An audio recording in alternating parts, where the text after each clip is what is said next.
SSC GD वाले सभी बच्चों को नमस्कार दोस्तों। कैसे हैं आप सभी लोग? उम्मीद करते हैं बढ़िया होंगे और अपनी तैयारी में लगे होंगे। दोस्तों एसएससी जीडी 25 अगस्त 2024 का जो वीकली मॉक टेस्ट आया है इसका सलूशन करेंगे दोस्तों। ठीक, तो यहाँ से टेस्ट को स्टार्ट कर लेते हैं। और आपसे अनुरोध है दोस्तों, वीडियो फुल जरूर वॉच करें। एक एक प्रश्न हम आपको बहुत ही आसान तरीके से बताने का प्रयास करेंगे दोस्तों। ठीक, तो वीडियो को फुल जरूर वॉच करें। तो माँ सरस्वती का नाम लेकर के हम पहले प्रश्न की तरफ बढ़ लेते हैं कि पहला प्रश्न किस तरह से पूछा गया है। इसमें ये 10 अंकों की ये संख्या दी गई, आप गिन सकते हैं। इसमें 10 अंक दिए गए हैं, ये 72 से विभाजित है, तो इसका मान आपको बताना। जब तक आप एक्स और वाई की वैल्यू नहीं पता करेंगे तब तक आप इस समीकरण की वैल्यू नहीं निकाल पाएंगे। तो एक्स और वाई की वैल्यू यहाँ से किस तरह से पता करेंगे कि 72 का डिविजिबिलिटी रूल क्या होता है? संख्या 8 और 9 से करनी चाहिए। ठीक, तो संख्या 8 का डिविजिबिलिटी रूल हमने आपको कई बार बताया है। तो होता है यानी कि लास्ट के 3 डिजिट, तो 4 दिया हुआ है, 9 दिया हुआ है और एक्स दिया हुआ है। ठीक, तो इसमें हम भाग लगा के देखेंगे 8 से। ठीक, तो यहाँ से एक्स की वैल्यू हमें पता चल जाएगी, फिर हम वाई की वैल्यू निकाल लेंगे।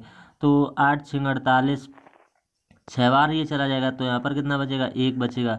तो एक्स की वैल्यू हम यहाँ पर क्या रखेंगे? ये संख्या आसानी से कट जाए। 1 रखेंगे नहीं कटेगा, 2 रखेंगे नहीं कटेगा, 3 रखेंगे तो भी नहीं कटेगा, 4 रखेंगे तो भी नहीं कटेगा, 5 रखेंगे फिर भी नहीं कटेगा, यानी 6 रखना पड़ेगा हमें। ठीक, तो 8 दूनी कितने हो जाएंगे? 16, ये पूरा पूरा कट जाएगा। बस आपको इतना प्रोसेस करना पड़ेगा।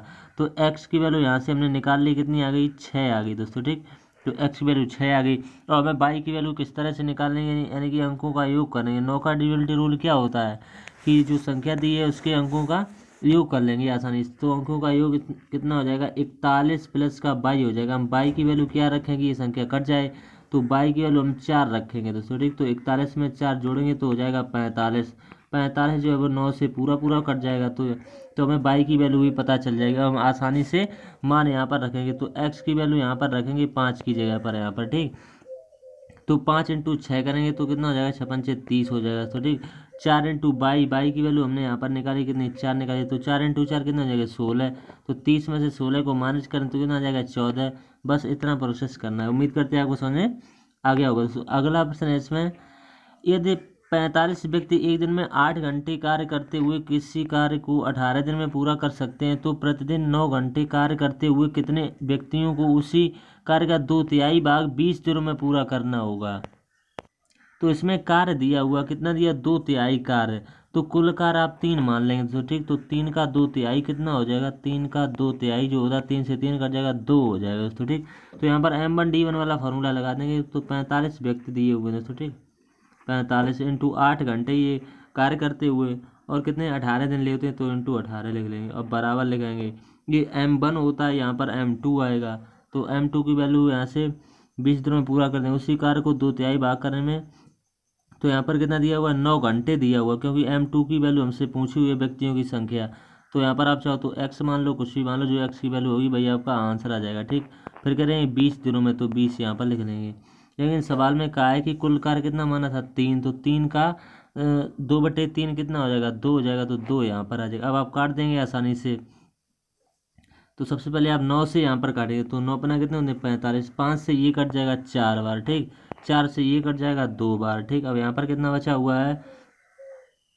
यहाँ पर 2 बचा हुआ है, यहाँ पर 18 बचा हुआ है दोस्तों। ठीक, तो अभी यहाँ पर और कितने से कटेगा?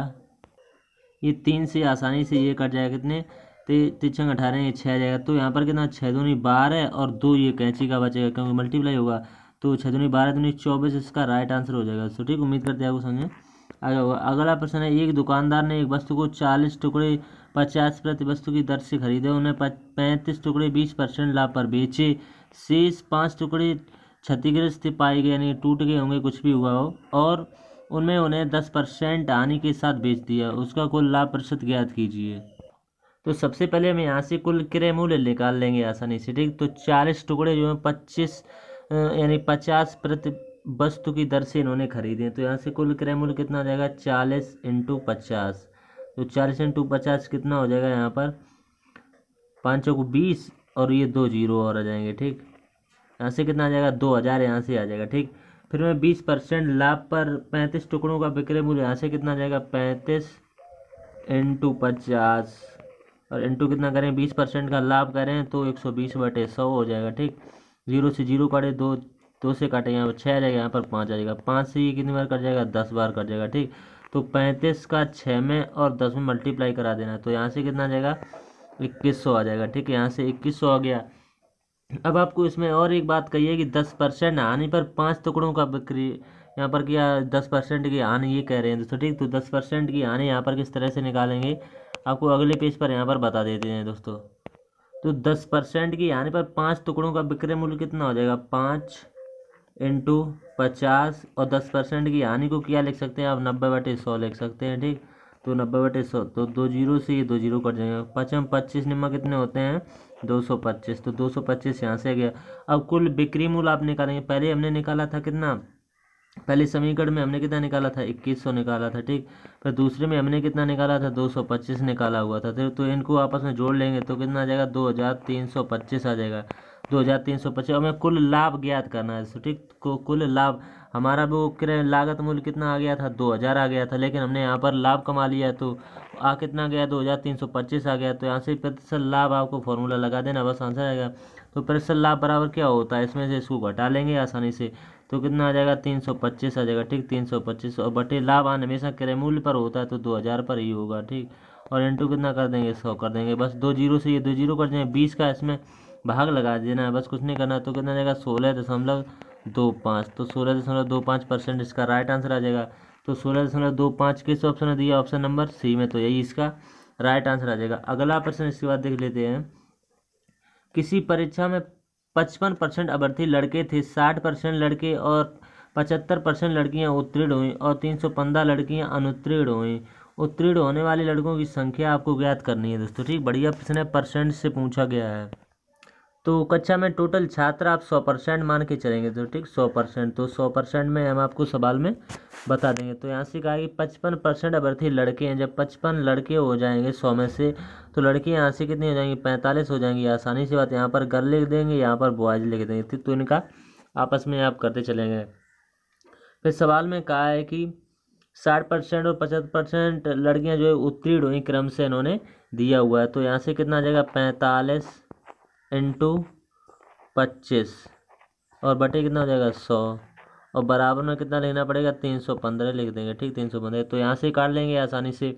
आप वैसे काटेंगे तो वैसे काट लेंगे, नहीं तो आसानी से यहाँ पर भी वैसे कट जाएगा। नहीं, एक समीकरण हम आपको और बढ़ा के बता देंगे तो आपको समझ में आ जाएगा। तो 315 इंटू 100, वैसे हम काटने को तो वहीं काट देते, यहाँ पर एक मान की कैंची का मल्टीप्लाई हो जाएगा तो 100 यहाँ पर आ जाएगा। ठीक, अब बटे कितना हो जाएगा 45 इंटू 25। ठीक, 45 इंटू 25, अब 25 से पूरा पूरा कट जाएगा, 25 चौक 100, इसका इसमें डिवाइड कर देंगे तो यहाँ से कितना आ जाएगा 7 बार ये चला जाएगा, तो 7 चौक 28 यहाँ पर आ जाएगा। ठीक, 28, तो 28 की हमें 100 पार्ट की वैल्यू चाहिए, तो यहाँ से 2 जीरो आ जाएंगे। ठीक, 100 का मल्टीप्लाई हो जाएगा तो कितना आ जाएगा 2800 यहाँ से आ जाएगा। ठीक, फिर हमें 2800 का ये 55% निकालना है। तो ठीक, तो 2800 का हम 55% यहीं से निकाल देंगे, 55/100, तो 2 जीरो से ये 2 जीरो करने 28 का 55 में यहाँ से मल्टीप्लाई हो जाएगा। तो ठीक, 28 और 55 का मल्टीप्लाई यहाँ से करना पड़ेगा, तो यहाँ से 28 का 55 में मल्टीप्लाई हो जाएगा, तो यहाँ से कितना आ जाएगा 1540 आ जाएगा। ठीक, 1540।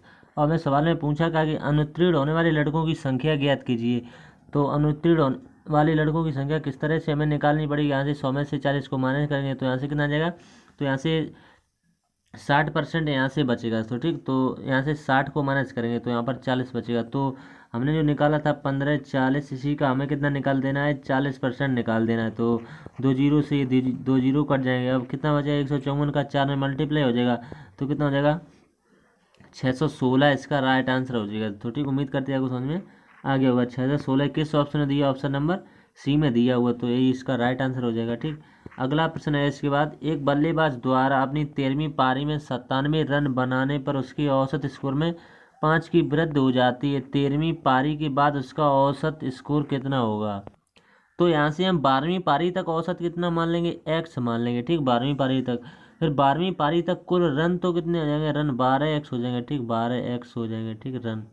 और हमें क्या करना है कि एक समीकरण बना लेनी है। ठीक, 12x और प्लस का कितना लिखना पड़ेगा 97, और बराबर में यहाँ पर कितना लिखना पड़ेगा 13, और कोष्टक में x + 5 की वृद्धि हो जाती है ना, तो इसलिए हम वृद्धि को इस तरह से लिखेंगे। ठीक, तो बस कैलकुलेशन करनी है, 12x प्लस का 97 और बराबर अंदर मल्टीप्लाई करेंगे तो कितना आ जाएगा 13x और प्लस का कितना 13×5 65 हो जाएगा। ठीक, तो यहाँ से एक्स वाली पद एक तरफ हो जाएंगे, तो 13 में से 12 जाएगा, एक्स बटेगा। तो इसमें से माइनस कर लेंगे। ठीक, 97 में 65 को माइनस करेंगे तो कितना आ जाएगा, 32 आ जाएगा। अब सवाल में कहा कि 5 की वृद्धि हो रही, तो इसमें भी सीधे से 5 जोड़ देना है। तो 5 जोड़ देंगे, कितना आ जाएगा यहाँ पर 37 आ जाएगा। तो यही इसका राइट आंसर हो जाएगा। ठीक, उम्मीद करते हैं आपको समझ में आ गया होगा। बढ़िया प्रश्न था। एक दुकानदार 3 उत्पाद ABC खरीदता है। ठीक, और उन्हें क्रम से 20%, 30%, 40% के लाभ पर बेचता है। यदि इन उत्पादों के क्रय मूल्य का अनुपात दिया हुआ 3 यानी 4, 3, 2 दिया हो, तो इनके विक्रय मूल्यों का अनुपात क्या होगा। तो इसमें सब में लाभ का है दोस्तों। ठीक, यहाँ पर भी 20% का लाभ, यहाँ पर 30 का लाभ, यहाँ पर 40 का लाभ। ठीक, तो लाभ 20% का लाभ होगा तो कितना हो जाएगा, 120 हो जाएगा, 100 में जुड़ेगा। 30% का लाभ होगा, कितना हो जाएगा, 130 होगा। 40% का लाभ होगा, कितना हो जाएगा, 140 हो जाएगा। ठीक, फिर ये जो रेशियो दिया हुआ है, तो इसमें रेशियो की गुणा कर देंगे। ठीक, रेशियो की, तो पहले में 4 की गुणा, दूसरे में 3 की गुणा, और चौथे यानी तीसरे वाले में कितनी 2 की गुणा हो जाएगी। ठीक, तो यहाँ से गुणा कर लेंगे। ठीक, तो यहाँ से आ जाएगा 12 दूनी 24। ठीक, यहाँ पर 4 दिया हो तो 12 चौक कितने होते हैं, 48 आ जाएगा, यानी 480 यहाँ पर आ जाएगा। 13 3 39 आ जाएगा। ठीक, 390 यहाँ पर आ जाएगा। 14 दूनी 28 यानी 280 यहाँ पर आ जाएगा। अब रेशियो में क्या कहता है कि जो चीज़ कॉमन होती है इसको काट देते हैं। तो 48, 39 और 28 किस ऑप्शन में दिया, 48, 39 और 28 ऑप्शन नंबर सी में दिया हुआ। तो यही इसका राइट आंसर हो जाएगा। अगला प्रश्न है इसके बाद, साधारण ब्याज की समान दर पर राघव गोपाल को 3 वर्ष के लिए 75 रुपये और सचिन को 4 वर्ष के लिए 5000 रुपये उधार देता है और दोनों से ब्याज के रूप में 3570 रुपये प्राप्त करता है। सचिन द्वारा दिया गया ब्याज ज्ञात करें। तो साधारण ब्याज में फॉर्मूला भी वही साधारण वाला लगता है। साधारण ब्याज वाला मूलधन गुणे दर गुणे समय बटे 100। तो यहाँ पर वही फॉर्मूला लगाएं। तो रुपए कितने दिए हुए हैं, 7500 रुपये दिए हुए हैं। ठीक, 7500 लिख लेंगे।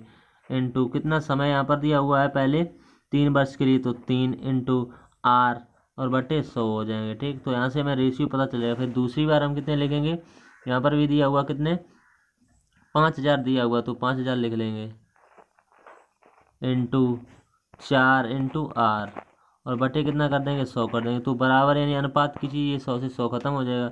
2 जीरो से ये 2 जीरो खत्म हो जाएंगे। ठीक, तो आप काटेंगे 25 दूनी 50 होते हैं, 25 3 75 हो जाएंगे। ठीक, तो यहाँ पर रेशियो क्या बनेगा, यहाँ पर आ जाएगा 8 इस तरफ और इस तरफ कितना आ जाएगा 3, यहाँ पर बचा हुआ 3 यहाँ पर, तो 3 का 9। तो ये इनका रेशियो बन के आ गया था। ठीक, 9:8 का। अब आपको क्या करना है, जो रुपए दिए हुए हैं कितने 3570 दिए हुए हैं। ठीक, 3570। तो इसी में हमें किनका हिस्सा यानी कि इस 8 का हिस्सा हमें बताना है। तो अनुपाती योग कितना हो जाएगा, यानी 17 हो जाएगा। तो 17 का डिवाइड कर देंगे और इंटू 8 की वैल्यू यहाँ से हमें पता करनी है। तो 17 से ये कितनी बार यहाँ पर कर जाएगा, 210 बार कर जाएगा। ठीक, तो 210 की 8 में मल्टीप्लाई हो गए तो 21 8 कितने होते हैं, 168। ऑप्शन नंबर 20 का राइट आंसर हो जाएगा 10। तो ये इसका राइट आंसर होगा। तो ठीक, उम्मीद करते हैं आपको समझ में आ गया होगा। अगला प्रश्न है इसके बाद, ऋचा ए से बी की यात्रा जो है 15 किलोमीटर प्रति घंटा की चाल से, बी से सी की यात्रा 20 किलोमीटर प्रति घंटा की चाल से तथा सी से डी की यात्रा 30 किलोमीटर प्रति घंटा की चाल से तय करती है। यदि ए बी बराबर बी सी और सी डी को ऋचा की औसत चाल ज्ञात करें। तो औसत चाल बराबर क्या होता है, कुल दूरी बटे कुल समय। तो यहाँ से दूरी आप x मान लेंगे दोस्तों। ठीक, तो समय बराबर क्या होता है, दूरी बटे चाल होता है। तो चाल पहले कितनी दी है, 15 दी है, फिर कितनी दी है, 20 दी है। ठीक, फिर इसके बाद में कितनी दी है, 30 दी है, तो 30 लिख लेंगे। फिर इनका एलसीएम ले लेंगे, कितना आ जाएगा, 60 आ जाएगा। तो 15 का इसमें डिवाइड करें तो कितनी बार चला जाएगा, 4 बार ये चला जाएगा, ये 3 बार चला जाएगा। ठीक, ये 2 बार चला जाएगा। ठीक, तो यहाँ से कितना आ जाएगा, इनको जोड़ लेंगे तो 9x बटे 60 आ जाएगा। ठीक, 9x बटे 60। तो औसत चाल बराबर भाई हमें फॉर्मूला लगा देना है, कुल दूरी बटे कुल समय। तो यहाँ से कितना आ जाएगा, 3x बटे 9 और 9 बटे 60 होगा तो 60 ये ऊपर पहुँच जाएगा। ठीक, तो 3 से ये कितनी बार कट जाएगा, 3 3 का 9, 3 से ये कितनी बार कट जाएगा, 3 नीचे यानी 20। तो 20 किलोमीटर प्रति घंटा है इसका राइट आंसर होगा। ऑप्शन नंबर बी में दिया हुआ। अगला प्रश्न इसके बाद, 12%, 13%, 11% की 3 क्रमागत छूट निम्न में से लगभग किस एक एकल छूट के बराबर होंगी। तो इसमें एकल छूट आपको बतानी है। तो एकल छूट बताने के लिए आपको क्या करना पड़ेगा, 100 इंटू पहले कितने की छूट दी है, 12 की छूट, तो कितना आ जाएगा 88 बटे 100 हो जाएगा। ठीक, 88 बटे 100। फिर कितने की 13 की छूट दी है, तो कितना हो जाएगा 87 बटे 100 हो जाएगा। फिर कितने की छूट दी है, 11 की दी है, तो 89 बटे 100 हो जाएगा। ठीक, तो यहाँ से 100 से 100 खत्म, यहाँ से कितनी बार चला जाएगा, ये यहाँ पर आ जाएगा 22 आ जाएगा, और यहाँ पर कितना आ जाएगा, यहाँ पर आ जाएगा 25 आ जाएगा, ठीक 25। अब आपको क्या करना है, इनका मल्टीप्लाई करा देना है, ऊपर वाले का और नीचे वाले का। तो ऊपर मल्टीप्लाई कितना हो जाएगा, 170 और 346, इतना इनका मल्टीप्लाई होके आ जाएगा। नीचे 25 और दो जीरो, तो कितना हो जाएगा, 2500 हो जाएगा। तो 2500 का इसमें डिवाइड कर देंगे तो कितना चला जाएगा, 68, यहाँ पर हो जाएगा 68.1384, ये आ जाएगा, ठीक। तो ठीक, आप भाग दे के देख सकते हैं, ठीक 68.1348, और इसमें से आपको 100 माइनस कर देने हैं, ठीक, इसमें से आपको 100 माइनस कर देने हैं। तो आपका कितना आ जाएगा, लगभग में आ जाएगा 31.8616। तो लगभग में आंसर पूछा हुआ तो 32 ही आ जाएगा लगभग में, ठीक, क्योंकि 31 से ये कितना इतना ज़्यादा है, तो ज़्यादा होगा तो 32 ही इसका राइट आंसर हो जाएगा, ठीक। उम्मीद करते हैं समझ में आ गया होगा। अगला प्रश्न है इसके बाद, एक 350 मीटर लंबी रेलगाड़ी एक खंभे को पार करने के लिए 14 सेकंड लेती है। रेलगाड़ी की गति किलोमीटर प्रति घंटा में आपको बतानी है। तो ये दूरी दी है, दूरी कितनी दी है, 350 की दी है, ठीक। फिर समय दिया हुआ कितना दिया है, 14 सेकंड का। तो दूरी भी दी है, समय भी दी, तो यहाँ से एस यानी स्पीड निकाल लेंगे। 4 बराबर क्या होता है, दूरी बटे समय, तो 350 और बटे 40 कर देंगे, तो यानी कि 14 कर देंगे। तो ये कितनी बार यहाँ से कट जाएगा, ये 25 बार यहाँ से कट जाएगा, ठीक। तो हमें किलोमीटर प्रति घंटा में बतानी है, तो 25 इंटू 18/5 से मल्टीप्लाई कर देंगे, ठीक। तो 5 से कट जाएगा 5 बार, 18 पंचे कितने होते हैं, 90, इसका राइट आंसर आ जाएगा। उम्मीद करते हैं समझ में आ गया होगा। अगला प्रश्न है इसके बाद, 12 पंप प्रतिदिन 6 घंटे काम करते हुए एक पूरे भरे हुए जलाशय को 15 दिन में खाली कर सकते हैं। तो कितने पंप 9 घंटे प्रतिदिन काम करते हुए उसी जलाशय को 12 दिन में खाली कर देंगे। तो इसमें भी भाई M1D1 वाला फार्मूला लगा देना है। 12 दिया हुआ है, 6 घंटे लेते हैं, और कितना है, 15 दिन में खाली कर सकते हैं। तो 15 बराबर, फिर यहाँ पर x लिख लेंगे क्योंकि x की वैल्यू बतानी, फिर 9 लिख लेंगे। तो 9 घंटे दिया, फिर दिन कितने दिए हुए हैं, 12 दिए हुए हैं, तो ठीक। तो यहाँ से कट जाएगा, 12 से 12 कट जाएगा, 3 से काटेंगे, 3 दूनी कितने होते हैं, 6, 3 तिरका कितने होते हैं, 9, 3 से ये कितनी बार कट जाएगा, 5 बार। अब 5 बचा हुआ है, 2 बचा हुआ, बीच में मल्टीप्लाई लगा हुआ, तो 5 दूनी 10, इसका राइट आंसर हो जाएगा, ठीक। उम्मीद करते हैं समझ आ गया होगा। अगला प्रश्न है इसके बाद, वह न्यूनतम वर्ग संख्या क्या है जो 16, 20 और 24 प्रत्येक से विभाज्य है। तो 16 से ये भी विभाज्य हो जाएगा, 20 ये भी विभाज्य, लेकिन 24 से विभाज्य नहीं होगा, तो ये आंसर नहीं होगा। 36 ये एक ऐसी संख्या है जो ये तीनों से विभाज्य हो जाएगी। उम्मीद करते हैं आप समझ में आ गया। अगला प्रश्न है, संख्या 28, 42 की लासा तथा मासा का अनुपात ज्ञात करना है। तो आपको लासा लेने का आसान तरीका बताते हैं। 28 दिया हुआ है और कितना दिया हुआ, 42 दिया हुआ है। तो इनमें से आप कॉमन देखेंगे, क्या कॉमन हमें 14 मिल जाएगा। तो 14 दूनी 28 होते हैं, और 14 दूनी कितने होते हैं, 42 होते हैं। तो 14 इंटू इन दोनों का एलसीएम कितना आ जाएगा, 6। तो 84 जो है वो इनका एलसीएम आ जाएगा, ठीक। और HCF कितना आ जाएगा इनका, एलसीएम इनका 14 आ जाएगा दोस्तों, ठीक। 14, तो 14 1 14, 84, तो 6:1 इसका राइट आंसर आ जाएगा, ठीक। उम्मीद करते हैं आपको समझ में आ गया होगा। अगला प्रश्न है इसके बाद, एक धनराशि एक निश्चित राशि पर 8% वार्षिक की दर से 2 वर्षों के चक्रवृद्धि ब्याज और साधारण ब्याज के बीच का अंतर 144 है। तो राशि क्या होगी। तो ये फॉर्मूला होता है D बराबर PR² / 100 का स्क्वायर, क्योंकि ये 2 वर्ष के लिए होता है, 3 वर्ष का होता तो इसका अलग हो जाता, ठीक। तो अंतर दिया हुआ कितना, 144 दिया हुआ है। तो P की वैल्यू यानी मूलधन हमें पता करना है। R की वैल्यू कितनी है, 8 × 8 है, और बटे कितना कर देंगे, 100 × 100 यहाँ से कर देंगे, ठीक। 8 से ये कितनी बार यहाँ से कट जाएगा, ये 18 बार कट जाएगा, तो ठीक 8 से 18 बार। अब ये इसको 2 से इनको काटने से 2 चौकू 8, 2 में 18 हो जाएंगे, ठीक। तो यहाँ से कितना बचेगा, 4 से इसको काटेंगे तो 25 चौकू 100 हो जाएंगे। तो 25 यहाँ पर बचा हुआ, यहाँ पर 100 बचा हुआ, यहाँ पर 9 बचा हुआ, क्योंकि मल्टीप्लाई हुआ। तो 25 नंबर कितने होते हैं, 225 होते हैं, और 2 जीरो और ये है दोस्तों, ठीक। तो 22,500 इसका राइट आंसर हो जाएगा, तो ठीक। उम्मीद करते हैं आपको समझ में आ गया होगा। अगला प्रश्न है इसका, यदि घन की भुजा जो है 8 सेंटीमीटर है, तब घन का आयतन कितना होता है। तो घन का आयतन कितना होता है, भुजा क्यू होता है, तो 8 का क्यू कर देंगे। 8 का क्यू कितना होता है, 512। पेन उठाने की भी जरूरत नहीं पड़ेगी, तो ठीक। अगला प्रश्न इसके बाद, ABC किसी कार्य को, यानी AB 2 ही लोग दिए हुए हैं, A दिया हुआ है और B दिया हुआ है, ठीक। ये कितने, 10 दिन और ये 5 दिन। एलसीएम कितना आ जाएगा इनका, 10। तो 5 दूनी 10, 10 सेकंड 10। अब सवाल में कहा है कि वे दोनों एक साथ मिलती है 2 दिन तक कार्य करते हैं, उनके बाद B के स्थान पर C कार्य करता है, और कार्य अगले 3 दिन में पूरा हो जाता है। अकेले C उस कार्य का 60% भाग कितने दिन में करेगा। तो जो कार्य हमारा है कितना, 10 कार्य है, तो इसका 60% कितना हो जाएगा। तो 60% इसका कितना हो जाएगा, 0 से 0, 0 से यानी 6 काम जो है वो C कितने दिन में करेगा, तो 6। तो सी जो है उस कार्य को 3 में पूरा कर सकता है, तो 1/3 यहाँ पर लिखना पड़ेगा हमें दोस्तों, ठीक। 1/3 तो 1/3 जब हम यहाँ पर लिखेंगे तो 3 ये ऊपर पहुँच जाएगा, तो यहाँ पर मल्टीप्लाई हो जाएगा, तो 6×3 = 18 दिन इसका राइट आंसर हो जाएगा। तो ठीक, उम्मीद करते हैं समझ में।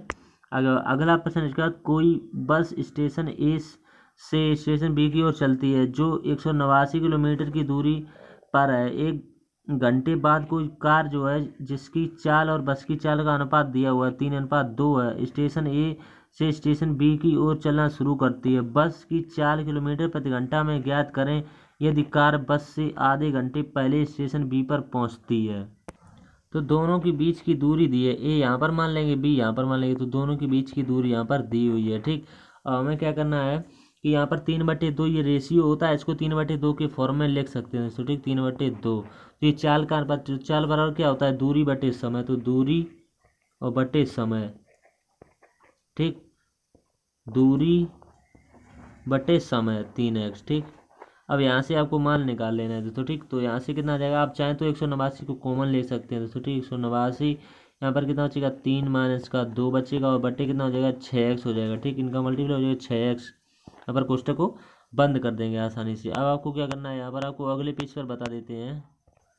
तो यहाँ पर कितना लेना पड़ेगा, 6x = 189 और इंटू कितना करेंगे 2, और बाकी से दे देंगे 3 से। तो 3 से ये कितनी बार कट जाएगा, 3×6 = 18 हो जाएगा, 3×3 = 9, यानी कि ये कट जाएगा 63 बार। अब आपको क्या करना है, यहाँ से 3 से और काटेंगे, 3 दूनी 6 हो जाएंगे, और 3 दूनी 6, 3 × 3 = 21 यहाँ से आ जाएगा, ठीक। अब आपको कुछ नहीं करना है, 21 × 2 कर देना है। 21 × 2 कितना, 21 दूनी 42, तो 42 इसका राइट आंसर है। देखते हैं 42 दिया है किसी ऑप्शन में या नहीं दिया हुआ है। तो 42 किस ऑप्शन में दिया, ऑप्शन नंबर डी में दिया हुआ, तो ये इसका राइट आंसर हो जाएगा, ठीक। अगला प्रश्न है इसके बाद, 2 उम्मीदवार के बीच एक चुनाव में 82% मतदाताओं ने वोट डाला, जिसमें से 4% अमान्य पाए गए। जीतने वाले उम्मीदवार को इतने वोट में मत मिले जो वैध मतों का 55% है। इस चुनाव में वोट डालने वाले मतदाताओं की कुल संख्या कितनी थी। तो बढ़िया प्रश्न है, इसमें काफ़ी संख्या ज़्यादा दी हुई है, तो इसमें हम संख्या जो है वो x मान लेंगे दोस्तों, ठीक। उनकी संख्या जो दी है वो x मान लेंगे। तो 82% मतदाताओं ने वोट नहीं डाला दोस्तों, ठीक। तो 82/100 × 96, इसमें कैलकुलेशन है तो ठीक थोड़ी सी। 4% वोट जो है वो अमान्य थे, तो हमें 96 पर अपना आंसर लाना है। फिर उसका 55%, तो 55% लिख लेंगे, 55/100%। में यही तो आसानी होती है, जितना कहता रहता है उतना ही आगे हम बढ़ते रहते हैं। बराबर में कितना दिया हुआ है, 10, 8, 240, तो इसी में आपको कैलकुलेशन करनी है। तो यहाँ से कितना आ जाएगा, आप काट लेंगे, ये 2 0 यहाँ पर दिए हुए हैं, 2 0 यहाँ पर दिए, 2 0 यहाँ पर, तो 2 2 4 तो 6 0 हो जाएंगे यहाँ से, ठीक। तो 6 0 यहाँ से लिखेंगे सबसे पहले, x × 10 82 40, और यहाँ पर कितने 0 हो जाएंगे, 6 0 हो जाएंगे, तो ठीक। 2 2 4 और 2 6 0 यहाँ से हो गए, ठीक। तो 6 0 हो जाएगा, बटे में कितना लेना पड़ेगा, 82 × 96 × 55। अब आपको भाग दे देना है उसमें जो आपने लिखा था दोस्तों, ठीक। तो 10, 8, 200, यहाँ पर कितना दिया हुआ, 40, और ये 0, 2 2 4 2 6 2 8 है, 2 2 4 2 6 1 7 होने चाहिए, 2 2 4 2 6 1 0 और होगा, ठीक। इसमें आपको डिवाइड कर देना है कितना, 43 296 और एक 0, इससे ये डिवाइड कर देना है। तो यहाँ से कितना आ जाएगा, 250, और ये कितने 3 0 दोस्तों, ठीक। 250 3 0। अब इसी का आपको 82% और बताना है, कितना 25 × 82 और बटे 100, तो 2 0 से ये 2 0 कट जाएगा। अब इसका मल्टीप्लाई कर देना तो कितना आ जाएगा, 20 5000, ठीक। 20 5000 जो है इसका राइट आंसर होगा। 20 5000 किस ऑप्शन में दिया हुआ है, ऑप्शन नंबर बी में दिया हुआ, तो ये इसका राइट आंसर हो जाएगा, ठीक। अगला प्रश्न है इसके बाद, यदि a 4 और 9 के बीच मध्यानुपाती और b 2a और 48 के भी मध्यानुपाती, तो 5b - 9a का मान आपको ज्ञात करना है। तो इसमें आपको क्या करना है, a बराबर मध्यानुपाती का फॉर्मूला क्या होता है, √ab, तो 4 × 9 कर देंगे, तो यहाँ से 4 ने 36, तो 36 किसका होता है, यहाँ से 6 का होता है, तो यहाँ से 6 आ जाएगा। फिर हम b का निकालेंगे, तो b का निकालेंगे 2a इंटू कितना करेंगे, 48 करेंगे, ठीक। तो यहाँ से कितना आ जाएगा, 96 × 6 आ जाएगा, ठीक। तो यहाँ से कितना आ जाएगा, 576 आ जाएगा। ये कितने का होता है, 24 का होता है, ठीक। फिर हमें इनका मान बताना है जो का है, तो 5b माइनस का 9a का इसका मान बताना है। तो 5 इंटू बी की वैल्यू कितनी है 24 माइनस 9 इंटू ए की वैल्यू कितनी है 6 यानी 6। तो 24 पंच यहाँ से कितना आ जाएगा 120 और माइनस का 9 54। तो 120 में 54 माइनस करें तो 66 आ जाएगा। बस कैलकुलेशन थी, कुछ नहीं था। तो 66 किस ऑप्शन में दिया, ऑप्शन नंबर ए में, तो ये इसका राइट आंसर हो गया। अगला प्रश्न है इसके बाद, एक्स और बाई ने एक व्यवसाय आरंभ किया। एक्स ने 8,000 का निवेश किया, बाई ने 10,000 का निवेश किया। 6 महीने बाद जेड ने 6,000 के निवेश के साथ उस व्यवसाय में शामिल हो गया। यदि 3 वर्ष में यहाँ पर दिया 9,660 का लाभ होता है तो जेड का हिस्सा आपको बताना है। बढ़िया प्रश्न है। एक्स दिया हुआ है, बाई दिया हुआ है और जेड दिया हुआ है। तो ये 8,000 रुपये लगाता है, ठीक, 8,000 रुपये ये लगाता है। सो ठीक, और यहाँ पर कितना दिया हुआ है, तो यहाँ पर 3 की मल्टीप्लाई करेंगे। यहाँ पर कितना दिया हुआ, ये 10,000 दिया हुआ तो 10,000 लिख लेंगे इसे। यहाँ पर भी 3 की मल्टीप्लाई, लेकिन जेड में कितने की मल्टीप्लाई हुई है 6,000 रुपये लगाता है और 2.5 महीने के लिए। तो यहाँ से कितना 8 24, क्योंकि जीरो पे कोई चर्चा नहीं है, जीरो आपस में कट जाते हैं। तो ठीक है, जीरो कट जाएंगे 10 3, यहाँ पर कितने हो जाएंगे 30 हो जाएंगे। ठीक, यहाँ पर कितना आएगा 150 हो जाएगा। आप चाहो तो जीरो लिखो या ना लिखो, उससे कोई फर्क नहीं पड़ता है। तो ठीक, तो यहाँ से ये रेशियो बन जाएगा। तो इसको काटेंगे किसी 3 से, ये कट जाएगा, ये 8 बार कट जाएगा, ये 10 बार कट जाएगा, ये 5 बार कट जाएगा। तो इनका अनुपाती योग आ गया। ठीक, और हमें कितना जेड का हिस्सा बताना है, 5 की वैल्यू बतानी है। तो 5 और बटे अनुपाती योग कितना हो जाएगा 23 हो जाएगा। ठीक, 23 अनुपाती योग जो है वो 23 हो जाएगा। और लाभ कितना दिया हुआ है 9 यानी 96 60 दिया हुआ है। ठीक, 96 60, तो 23 से ये कितनी बार कर जाएगा 420 बार कर जाएगा। ठीक, 420 बार। तो 42 पंचे कितने होते हैं 210 होते हैं, तो एक जीरो और जाएगा। तो यही इसका राइट आंसर आ जाएगा। दोस्तों हमने आपको 20 के 20 प्रश्न बता दिए, अभी 26 मिनट ये हुए हैं दोस्तों। ठीक, तो उम्मीद करते हैं वीडियो आपको अच्छा लगा है। तो दोस्तों के साथ शेयर अवश्य करें, चैनल पर पहली बार है तो चैनल को सब्सक्राइब अवश्य करें। तो ठीक, क्योंकि अंकित सर की ऐप से रिलेटेड हमें ऐसी सूचना और ऐसा ही मॉक टेस्ट का सलूशन आपके समझ लाते रहते हैं। तो ठीक, मिलते हैं अगले वीकली मॉक टेस्ट, तब के लिए धन्यवाद दोस्तों।